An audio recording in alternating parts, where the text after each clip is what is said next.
Good evening. तो आज की क्लास में हम बातचीत करने वाले हैं कोऑपरेटिव पर, सहकारिता। 6 जुलाई 2021 भारत में मिनिस्ट्री ऑफ कोऑपरेटिव, सहकारिता मंत्रालय का गठन होता है। आज 7 जुलाई 2026 है, तो इसका मतलब कल 6 जुलाई 2026 को 5 वर्ष इसके पूरे हो गए। तो इसके 5 वर्ष पूरे होने के उपलक्ष्य में मिनिस्ट्री ऑफ कोऑपरेटिव ने एक कार्यक्रम रखा भारत मंडपम, नई दिल्ली में। और पिछले 5 सालों में इसकी क्या उपलब्धियां रही उसके ऊपर विस्तार से डिस्कस हुआ और कुछ नए इनिशिएटिव, कुछ नई घोषणाएं इसमें की गई। अब चूंकि कोऑपरेटिव जो है वो अपने पॉलिटी का पार्ट है, पॉलिटी के अंदर कोऑपरेटिव का जिक्र आता है। कहां पर? डीपीएसपी।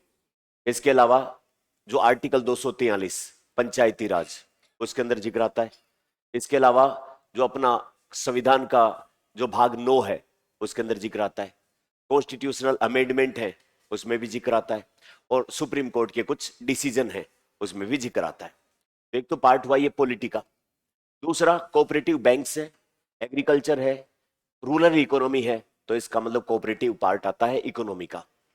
तीसरा economic weaker section of society, समाज का जो कमजोर और वल्नरेबल सेक्शन है उसके उत्थान में, तो इसका मतलब सोशियोलॉजी में भी इसकी ट्रेसेज है, जड़ें हैं।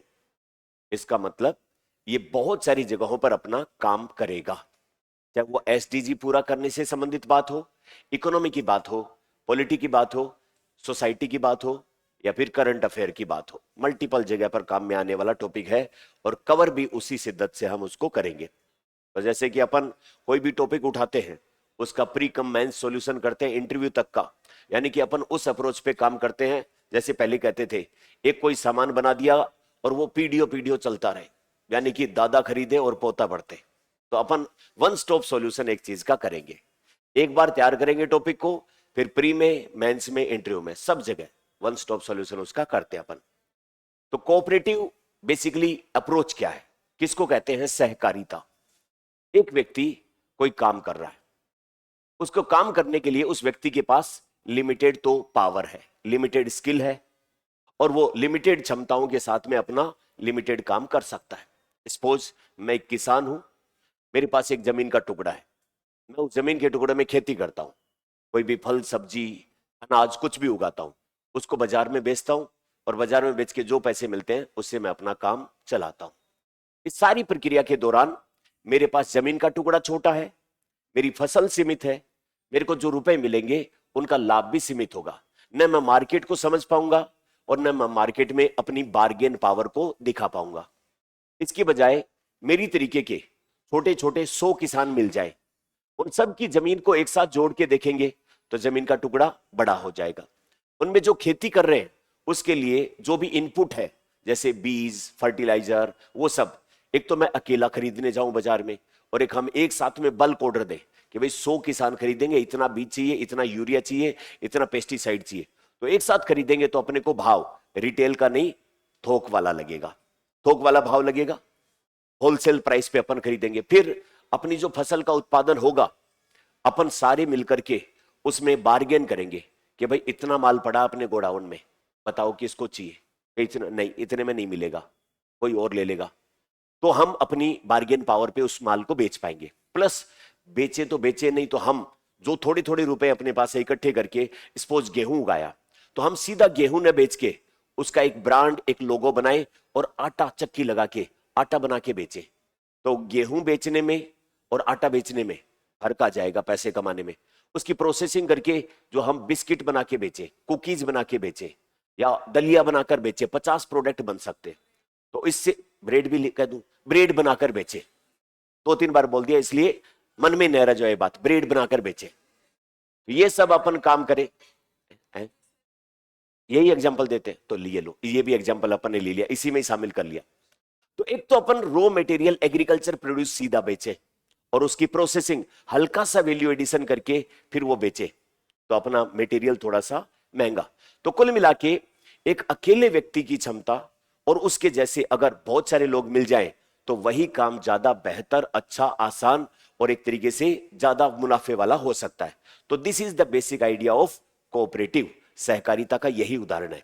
ये सहकारिता खेती में की जा सकती है, ये सहकारिता पैसे के लेन देन में की जा सकती है। सपोज मैं अकेला व्यक्ति हूं और मेरे को 1 लाख रुपए की जरूरत है, मेरे पास कोई भी एलिजिबिलिटी नहीं है और इसलिए मुझे बैंक से लोन नहीं मिलेगा। मैं किसी साहूकार के पास जाऊं और साहूकार मुझे 5 रुपया सैकड़ा, 10 रुपया सैकड़ा मनमानी कीमत पर पैसा दे। इसके बजाय मेरे जैसे जो है वो कम इनकम वाले लोगों का एक ग्रुप बन जाए और वो सारे महीने के एक एक 2-2 हजार रुपए आपस में डाल के और 1 रुपया इकट्ठा करें और फिर उस रुपए में से जिन लोगों को जरूरत है नॉमिनल ब्याज रेट पर उसमें से पैसा उधार दे दे और टाइम पर वो चुका दे वापस। तो इसका मतलब पैसे की जरूरत को कोऑपरेटिव यानी कि सहकारिता के माध्यम से सोल्व किया जा सकता है। गांव में जो महिलाएं बैठी हैं, जो हुनर जानती है, वो अपना सेल्फ हेल्प ग्रुप, एक कोऑपरेटिव ग्रुप बनाए और उसके माध्यम से फिर वो अपने प्रोडक्ट को आगे बेचे और उसकी मदद से फिर अपना फाइनेंशियल इंक्लूजन बढ़ाए।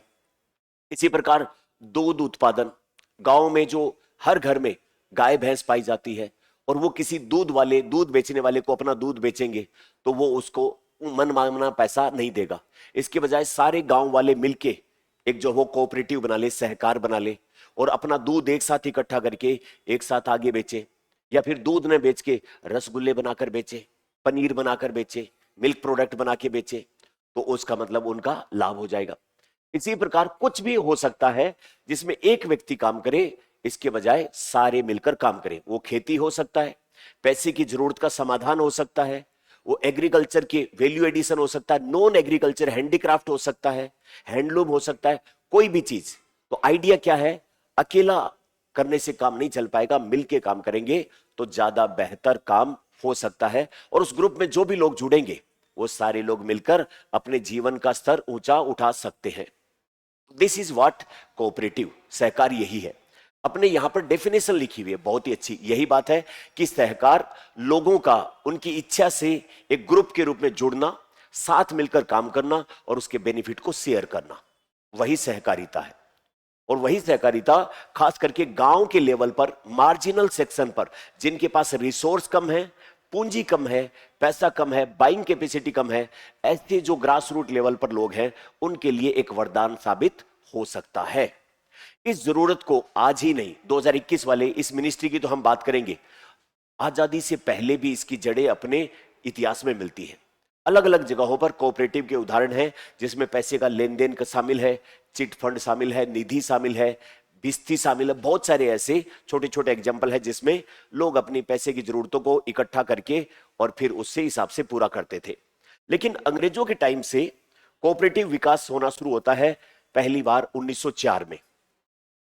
1904 में जो गरीब किसान है उनको महाजन या सूदखोर, यानी कि जो पैसे ऊंचे ब्याज दरों पर देते थे, उनके चंगुल से छुड़वाने के लिए, क्योंकि एक बार किसान पैसा लेता तो था लेकिन नहीं चुकाने की कंडीशन में उसके बैल खोल के ले जाएगा, उसका जो है वो जमीन अपने पास गिरवी रख लेगा, इस तरीके की जो है वो बहुत ज्यादा पेनफुल प्रोसेस होती थी। तो इनसे छुटकारा देने के लिए अंग्रेजों ने सन 1904 में कोऑपरेटिव क्रेडिट सोसाइटी एक्ट बनाया।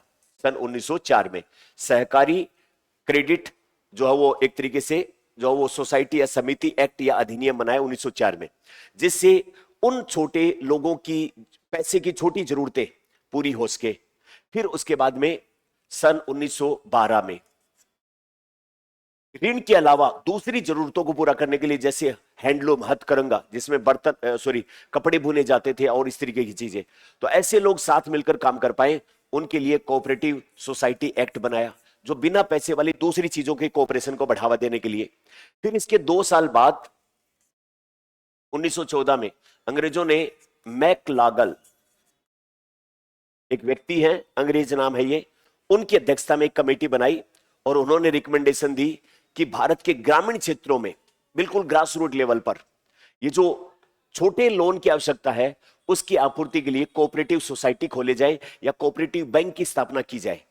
उस कोऑपरेटिव बैंक की 3 स्तर बनाए जाएं, जिसमें प्राइमरी लेवल पर, ग्राम पंचायत के लेवल पर, फिर डिस्ट्रिक्ट लेवल पर और फिर स्टेट लेवल पर। आज भी तो यही काम है, एपेक्स बैंक और ये डिस्ट्रिक्ट लेवल बैंक और फिर प्राइमरी बैंक। तो ये मैकलागल कमेटी 1914 की रिकमेंडेशन पर इनकी शुरुआत की गई।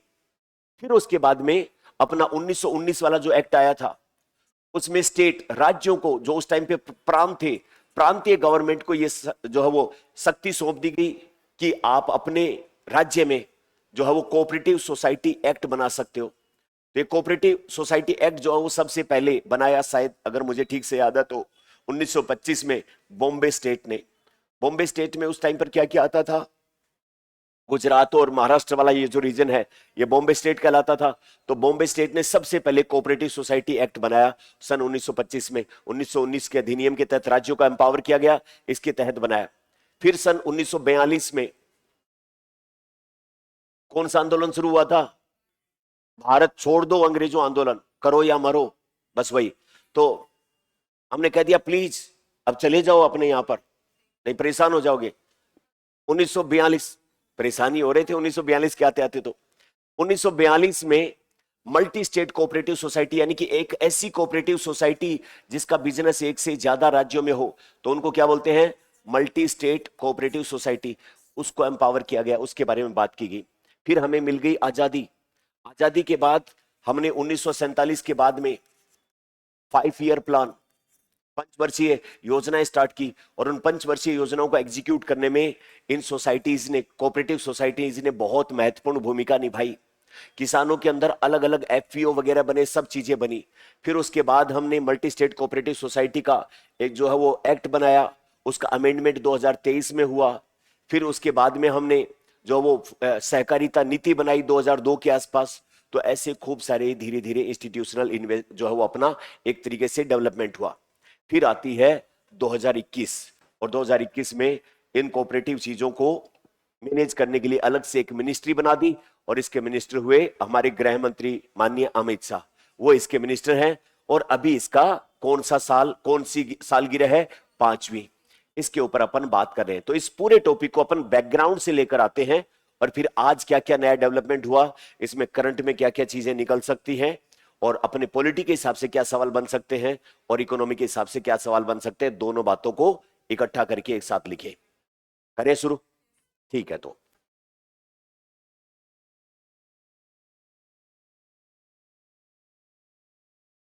भारत में सहकारी आंदोलन का विकास की बात करें तो शुरुआत से एंशिएंट इंडिया में अपन देखते हैं, जहां पर गांव के लोग आपस में मिलकर तालाब खोदने से लेकर वन विकसित करने से लेकर पैसों के लेन देन में चिट फंड बनाने, ये तो नाम ही बदनाम हो गया, चिट फंड कंपनियां। नहीं, चिट फंड आते इसके नाम आते साथ नेगेटिव टाइप की फीलिंग आती है कि चीटिंग से जुड़ा हुआ चिट फंड। नहीं, ऐसा फील आता है कि नहीं आता है? तो ये चिट फंड वाले जो पैसे लेके भागे पिछले दिनों, इन्होंने विश्वास ही खत्म कर दिया इस कंसेप्ट से। मेरे को तो चिट फंड के नाम पर चीटिंग फंड जैसा ऐसा कुछ नोशन या भावना क्रिएट होती है। फिर उसके बाद भीसी, ये क्या है भीसी? मान लो 10 लोग इकट्ठे हुए, और 10 लोग इकट्ठे हुए, 1-1 हजार रुपए इकट्ठे करके 10,000 हो गए। अब उन्होंने क्या किया, जनवरी से लेकर अक्टूबर का हिसाब बना लिया कि हर महीने हर व्यक्ति 10,000, 1-1 हजार रुपए देगा, और वो महीने के कितने हो जाएंगे, 10,000। तो हम पहले व्यक्ति को पहले महीने जनवरी में 10,000 देंगे, फिर दूसरे महीने सभी 10,000 देंगे, फरवरी में दूसरे व्यक्ति को 10,000 दे देंगे। ऐसे करके अक्टूबर तक हर व्यक्ति को कितने रुपए मिलते चले जाएंगे, 10-10 हजार रुपए। अब उस व्यक्ति के पास महीने की बचत पहले कितनी थी, 1,000। अगर उसके हाथ में एक साथ 10,000 रुपए आएंगे, तो वो अपना छोटा मोटा जो भी दुकान बिजनेस करता है उसमें नया माल भर लेगा, नया सामान ले आएगा, कोई इस तरीके का इनोवेशन कर लेगा। तो ये सिस्टम क्या कहलाता है, भीसी। पूरी में भी यही है कि एक साथ पैसे इकट्ठे करो, और पैसे इकट्ठे करने के बाद में उसमें मान लो कि 40,000 रुपए इकट्ठे हो गए, और वो 10 सदस्यों ने मिलकर 40,000 इकट्ठे किए। उनमें कहेगा हाँ भाई पैसे चाहिए क्या, माल पड़ा अपने पास 40,000 रुपए, कौन लेना चाहता है, सभी याद करेंगे, मैं लेना चाहता हूं। मैं अट्रैक्टिव ऑफर कौन देगा, कोई आदमी कह देगा मेरे को इन 40,000 में से 35,000 रुपए दे दो, पीछे कितने बच जाएंगे, 5,000। 5,000 लोग, बाकी 9 लोग आपस में बांट लो, और ये 40,000 रुपए मैं वापस दूंगा। मैं ले तो कितने रहा हूं, 35,000, जमा कितने करूंगा वापस, 40,000। तो बाकी बचे हुए 9 लोगों को 5,000 रुपए का क्या हो गया, फायदा हो गया, वो उनका डिविडेंड हो गया। तो ये सिस्टम साउथ इंडिया में ज्यादा चलता है। इसी प्रकार निधि, आपस में लोग इकट्ठा करके पैसा एक दूसरे की जरूरतों को पूरा करते हैं। तो ये प्राचीन काल से ही चलता हुआ आ रहा है। सन 19वीं शताब्दी में किसानों की रणनीति, भूमि छीन लेना, उन सब के कारण ये संकट विकसित हुआ, और 1904 में क्या बनाया गया, सहकारी ऋण समिति अधिनियम, जो वो क्रेडिट कोऑपरेटिव जो वो सोसाइटी एक्ट बनाया गया, ताकि किसानों को एक तरीके से ऋण जो है वो सस्ते मिल पाए। फिर 1912 में बिना इसके अलावा जो दूसरे काम है, जिसमें मार्केटिंग से लेकर जो है वो हैंडलूम से लेकर उस तरीके के कामों के लिए।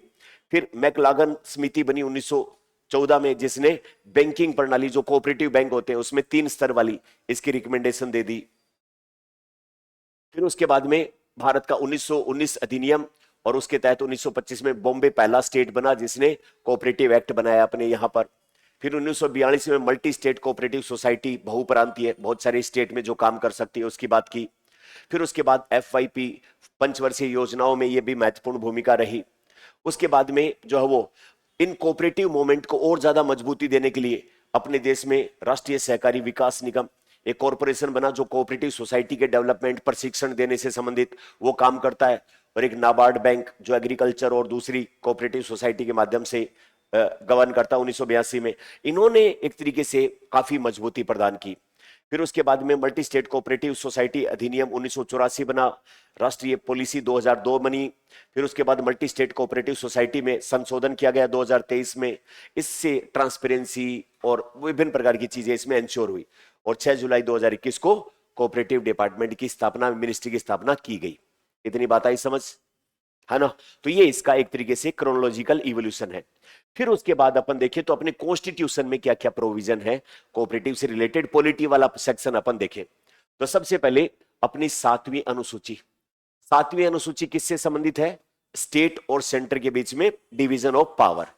जो सब्जेक्ट है उनको 3 भागों में बांट दिया गया, सेंटर, स्टेट और कॉन्करेंट।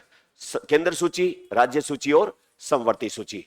तो उसके तहत जो है वो इसमें राज्य के भीतर जो काम करने वाली कोऑपरेटिव सोसाइटी होंगी वो स्टेट लिस्ट का सब्जेक्ट होंगी। स्टेट लिस्ट के अंदर जो सब्जेक्ट है उनमें से 32वें नंबर का जो सब्जेक्ट है वो क्या है? State cooperative society.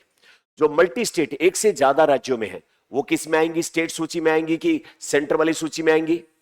सेंटर वाली सूची में, केंद्र सरकार वाले में आएंगी। तो मल्टी स्टेट कोऑपरेटिव सोसाइटी है वो किस में आएंगी? लिस्ट फर्स्ट जो सेंटर वाली है उसका कितने नंबर जो वो सब्जेक्ट है? 44 नंबर, है ना? इसकी बात की तो एक तो अपना जो 7th शेड्यूल है जिसमें सेंटर और स्टेट दोनों के अंदर, एक स्टेट के अंदर एक ही स्टेट में काम करने वाली तो आएगी स्टेट में, और मल्टी स्टेट वाली आएगी सेंटर सूची में, है ना? तो ये अपनी बात की। अच्छा, इनका कोऑर्डिनेशन, रजिस्ट्रेशन वगैरह का काम, स्टेट कोऑपरेटिव सोसाइटी है उसका तो देखा गया स्टेट का रजिस्ट्रार, और जो सेंटर वाली है उसका, जो मल्टी स्टेट वाली है उसका सेंट्रल जो रजिस्ट्रार बनेगा कोऑपरेटिव सोसाइटी का, वो उनका रेगुलेशन करने का काम करेगा। तो एक तो ये हो गया। दूसरा 97th जो अमेंडमेंट है अपना 2011, वो क्या कहता है? सहकारी समितियों को कॉन्स्टिट्यूशनल दर्जा दिया गया और 3 बड़े परिवर्तन किए गए। आर्टिकल 19 का टाइटल क्या है? Freedom of expression and speech, वाक और अभिव्यक्ति की स्वतंत्रता। उसमें कोई भी व्यक्ति भाषण दे सकता है, आर्टिकल लिख सकता है, फिल्म बना सकता है, विज्ञापन कर सकता है, नाटक कर सकता है, गाने गा सकता है, किसी भी तरीके से अपने आप को, पेंटिंग भी बना सकता है क्या? चुप भी रह सकता है क्या? चुप रहना भी इसी का अधिकार है, अपने यहां लागू होता है क्या? यह भी तो एक फ्रीडम और एक्सप्रेशन है, राइट टू साइलेंट, यह भी तो एक अधिकार है। तो इसी के तहत जो है वो कहा गया कि जो अपनी सहकारी समितियां हैं वो एक तरीके से लोगों की अभिव्यक्ति है जो उनको फाइनेंशियली स्ट्रॉन्ग करती है। फिर डीपीएसपी आर्टिकल 43, उसके तहत जो है वो स्टेट को ये दिया गया कि आप प्रोत्साहित करो, प्रमोट करो कोऑपरेटिव फेडरलिज्म को। फिर अपने कॉन्स्टिट्यूशन का 9वें नंबर का भाग किससे संबंधित है? पंचायती राज। और पंचायती राज और उसमें आर्टिकल 243 और उसके विभिन्न आर्टिकल, पंचायती राज के साथ में कोऑपरेटिव सोसाइटी को मजबूती प्रदान करना, यह उसी से संबंधित है। फिर सर्वोच्च न्यायालय ने निर्णय दिया 2021 में, वो भी इसमें अपन कोट करें तो इसमें कहा कि जो मल्टी स्टेट कोऑपरेटिव सोसाइटी है उन्हीं को जो है वो भाग 9B जो है उसमें शामिल किया जाएगा। राज्यों की उसके ऊपर ये लागू नहीं होगा, 9वें वाला तो मल्टी स्टेट वाली के ऊपर ही लागू पड़ेगा। उसके बाद अपन बात करें अब जो चला रहा है 2021, तो अपन 2021 वाली जो है वो अपनी मिनिस्ट्री ऑफ कोऑपरेटिव से लेकर के अब जो 5वां वर्ष है इसमें क्या नए प्रोत्साहन और की गई है। तो ये तो बैकग्राउंड हो गया और प्लस अपने कॉन्स्टिट्यूशन में क्या क्या आर्टिकल है उसकी बातें हुई। अब नेक्स्ट जो हम बात करेंगे उसमें बात करेंगे 6 जुलाई को इसकी स्थापना हुई। उद्देश्य क्या था? सहकार से समृद्धि। इस कोट को अपने साथ याद रखना है। सहकार से समृद्धि, इसको अपने साथ रखना है, इसको याद रखना है। इस मिनिस्ट्री बनाने के पीछे उद्देश्य है कि जो देश भर में राज्यों में कोऑपरेटिव सोसाइटी चल रही है या मल्टी स्टेट कोऑपरेटिव सोसाइटी है, वो ट्रांसपेरेंट तरीके से, पारदर्शी तरीके से काम करें।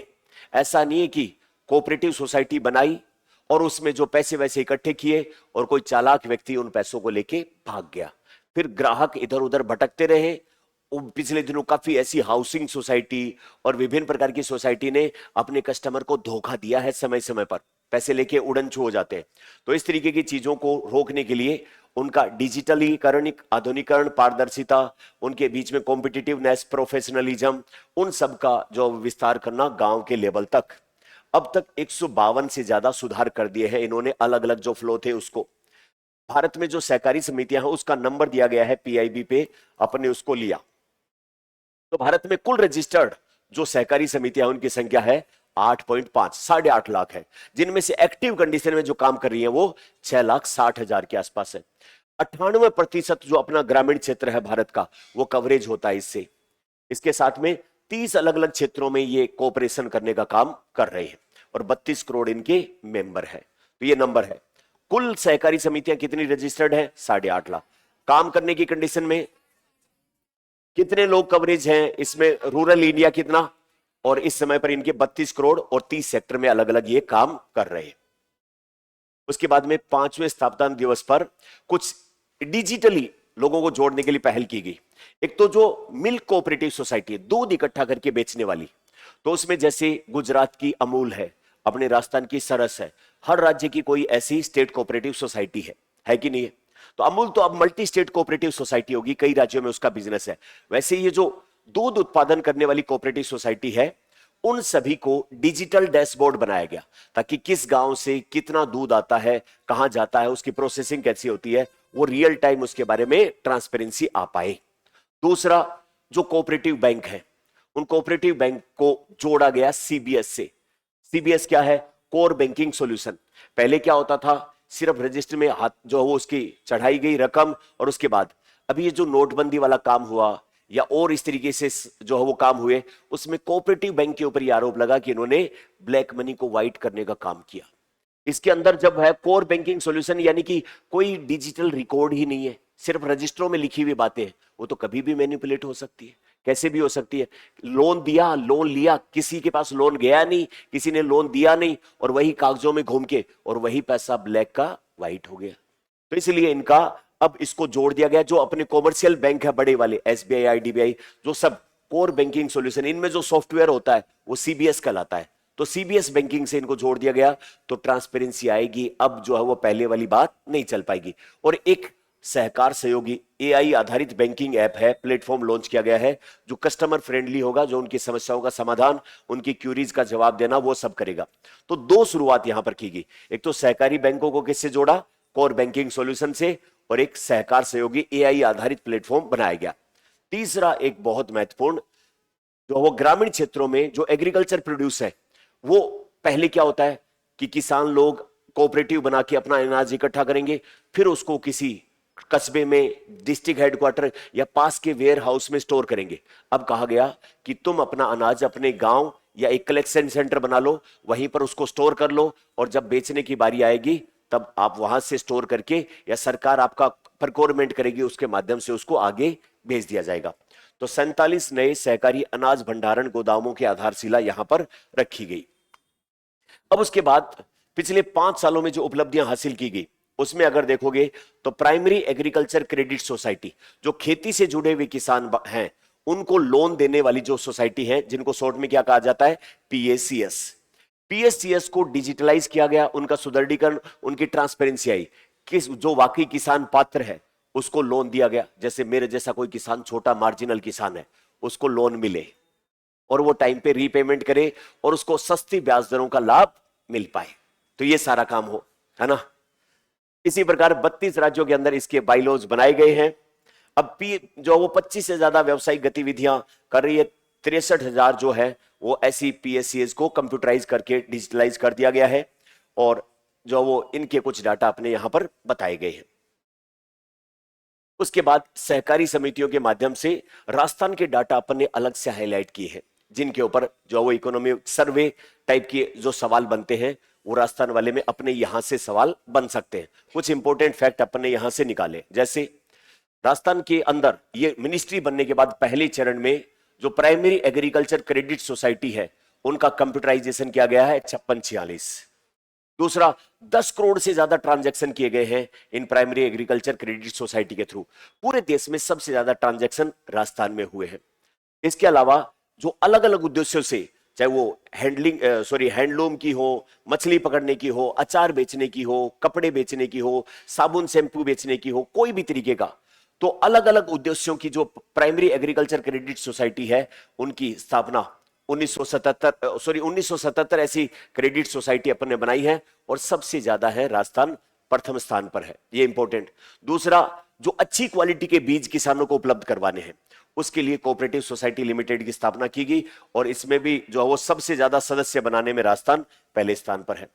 एक इंपॉर्टेंट जो मुझे लगता है, गट फीलिंग आती है कि ये वाला सवाल जरूर पूछेगा कि जयपुर का एक सुमेल गांव है, वहां पर सहकार वन की स्थापना की गई है जिसमें स्थानीय प्रजातियों के पेड़ पौधे लगाए गए हैं।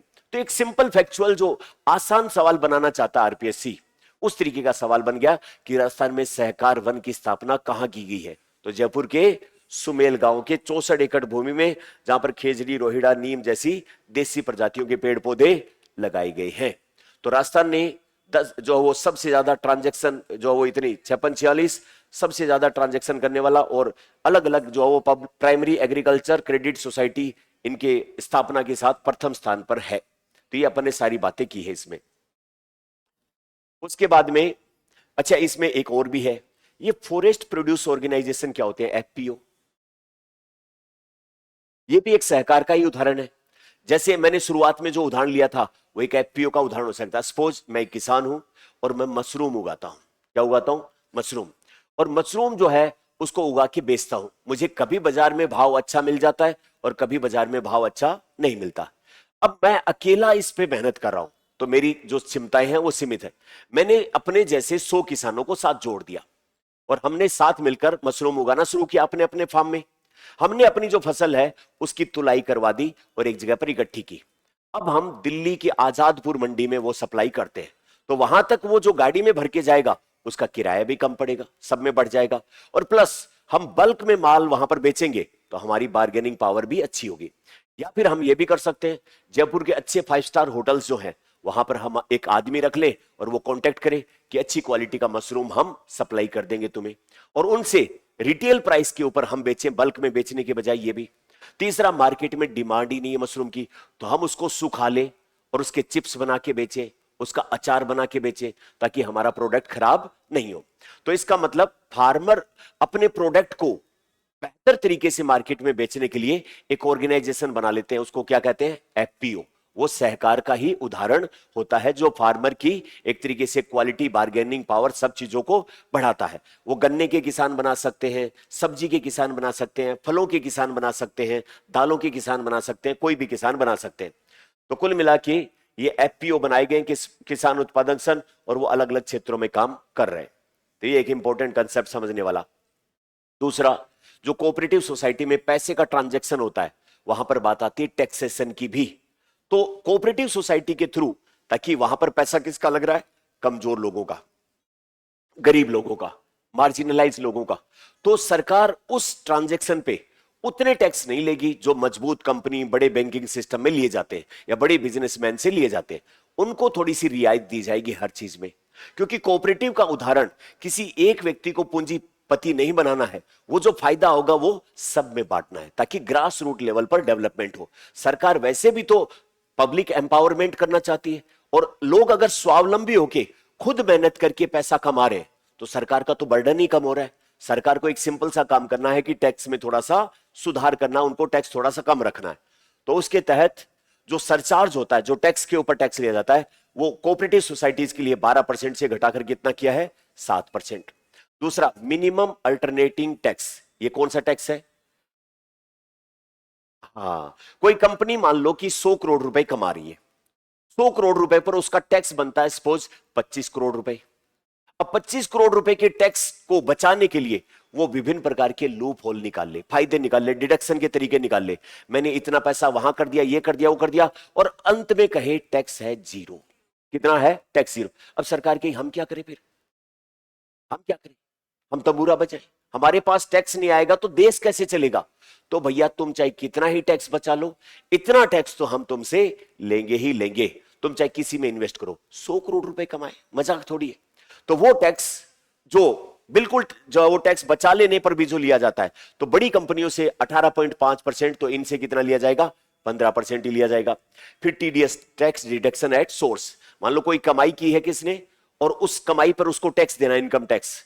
तो एक तरीका तो यह है कि पहले वो उसको कमाई दे दो, फिर वो सरकार को टैक्स जमा करा दे। सरकार ने कहा नहीं नहीं नहीं नहीं, टैक्स काट के ही दो, हमें पहले टैक्स दो, तनख्वाह टैक्स काट के इसको दो। तो वो क्या कहलाता है? TDS, tax deduction at source. तो पहले 1 करोड़ रुपए जो कैश निकालते थे उस पर टीडीएस लगाया, अब कहा 3 करोड़ रुपए तक नहीं लेंगे। तो ये भी एक फायदा हो गया। इसके अलावा नगद लेन देन की में भारी वृद्धि की। श्वेत क्रांति, श्वेत क्रांति किससे संबंधित है? दूध वाले। तो इसको 2.0 दूसरी। तो पहली श्वेत क्रांति कब हुई? व्हाइट रिवॉल्यूशन सन 1970। वर्गीज कुरियन, उनकी लीडरशिप में गुजरात आणंद के अंदर जो है अमूल वाली उसकी सोसाइटी के रूप में।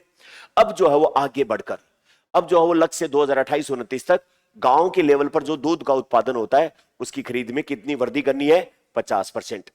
25,282 नई दूध उत्पादन करने वाली कोऑपरेटिव सोसाइटी नहीं। महिलाओं को, चूंकि पशुपालन डेयरी से संबंधित काम आज इंडिया में कौन ज्यादा करती है? महिलाएं। तो महिलाओं की जो डेयरी सहकारी समितियों पर विशेष बल दिया गया है कि तुम ये पैसे जो सारे दिन भैंसों का ध्यान रखती हो, गोबर घेरती हो, चारा खिलाती हो, दूध निकालती हो, काम तो करती हो तुम, और पैसे मर्द लोग अपनी जेब में डाल लेते हैं। नहीं, जिसकी मेहनत उसका रुपया। इनको बीच में पैसा मत दो। तो इनको सीधा पैसा ट्रांसफर करने के लिए यह काम किया गया है। ये एक आने लायक दोबारा नया सवाल है। अभी यहां पर 3 नए इनिशिएटिव स्टार्ट किए गए हैं। एक तो कोऑपरेटिव सोसाइटी जो भी प्रोडक्शन करती है, फलों का, सब्जी का, दाल का, किसी भी चीज का, वो सिर्फ इंडिया में ही क्यों बिके? विदेश में बिकने से डॉक्टर ने थोड़ी मना किया है। तो एक्सपोर्ट से रिलेटेड कोऑपरेटिव सोसाइटी बनाने का डिसीजन लिया। दूसरा काम यहां पर क्या किया गया कि यहां पर किया गया अच्छी क्वालिटी के बीज, अच्छी क्वालिटी के बेहतरीन बीज हो, उसको लेकर के एक कोऑपरेटिव सोसाइटी बनाई गई।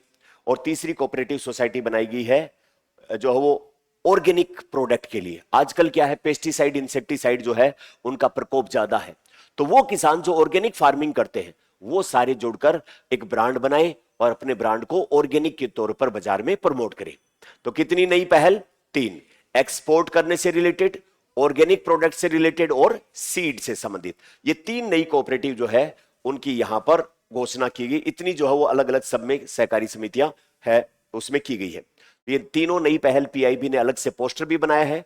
ये तीनों अपने को याद रखने लायक है कि अभी हाल ही में कोऑपरेटिव मिनिस्ट्री के द्वारा कौन से नए 3 इनिशिएटिव स्टार्ट किए गए हैं जो एक तरीके से सहकारिता को नेक्स्ट लेवल पर ले जाने का काम करते हैं। एक्सपोर्ट, ऑर्गेनिक और सीड, इन तीनों से संबंधित काम किए गए